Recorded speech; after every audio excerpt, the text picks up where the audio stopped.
Hi, thank you for joining me today. My name's Nick Parkhill, I'm the CEO of ACON. What I'd really like to discuss with you this afternoon is your position or your party's position in response to HIV in New South Wales. Vital to the response to HIV in New South Wales for the last 30 years has been a partnership approach, if you like, where affected communities have been central to that response. I'm really keen to hear your feedback and your positions on what you will do to make sure that that partnership position stays in place, and that central to that will be a leadership role of affected communities. Well, I'm Bruce Notley-Smith, the member for Coogee. I'm with the Liberal Party, so I'm very pleased with the approach that Minister Skinner has taken to the HIV treatment and prevention. Just yesterday, there was the first permanent rapid testing shopfront opened on Oxford Street. And we've come such a long way over the years in how quickly we can test people and counsel them if should they prove positive. But also we can reinforce that message of prevention. And our HIV strategy is to get the transmissions down to zero. It's aspirational, but it's achievable. We have to do it. Thanks, Bruce.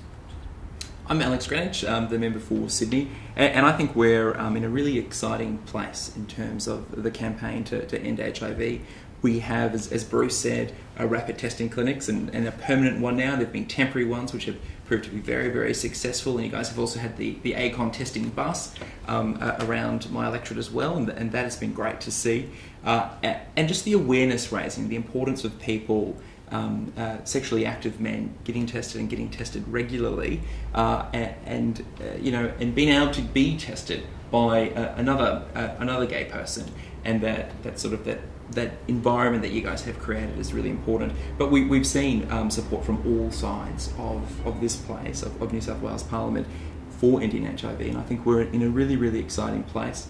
Obviously there's always, every organisation needs more funding, and there's always advocates in this Parliament for always increased funding. But I think we're in an exciting place. I have a great respect for the Health Minister and what she's been doing in this space, and indeed the work that ACON will do with the City of Sydney Council as well. So yeah, I think we're going in a good direction, but obviously there's always more to do. And I think the importance is always to make sure that sexually active men get tested regularly and get their results quickly, and so that they can get into treatment if necessary. All right, thanks. I'm Penny Sharp. I'm the Labor candidate for Newtown, but I'm also currently a member of the Legislative Council. I think that the approach that's been taken by this government mirrors the approach that's been taken from the beginning of the epidemic, which is that we needed to work together, we needed to work across all parties, and we needed to work with the affected communities to sometimes do some things that are a bit uncomfortable for politicians, but we know work in terms of limiting the spread of HIV and other diseases. New South Wales has a world-leading response. We should be very, very proud of it. And from Labor's point of view, we're absolutely committed to ending HIV, and we would stand with everyone with the current approach and continuing that approach into the future. Fantastic.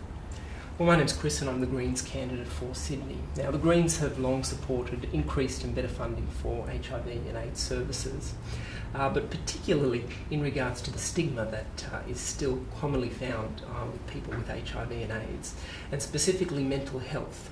Now, we know that there is a prevalence of mood disorders in people who are living with HIV and AIDS, specifically depression. Now, statistics have shown that people who are HIV positive are actually twice as likely to experience some form of depression in their lives at some point in time.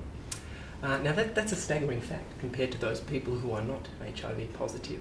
And what we need to see is more funding and ensure that services are adequately funded so that they are able to support the people in the community and also provide the necessary support services such as counselling, and ensure that those services are also understanding of the other issues that come along with people who are living with HIV and AIDS. Thank you all for your very considered responses. I think one thing that absolutely came through all of your responses was the tradition in New South Wales which is a world-leading response, if you like, to a bipartisan approach, recognising that when you're dealing with affected communities, by and large gay men, sex workers and injecting drug users, you need an effective bipartisan response. What we've seen in other states is a removal of funding from community-based organisations, ACON sister organisations if you like. And I guess we haven't seen that here in New South Wales, which has been fantastic. In fact, we've seen a great remobilisation of gay men working in partnership with government to do that.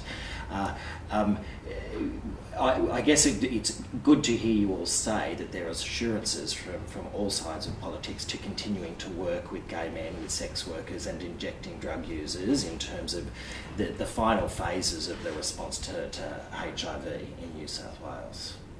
Thank you for your time, really appreciate it. Thanks, Steve. Thanks.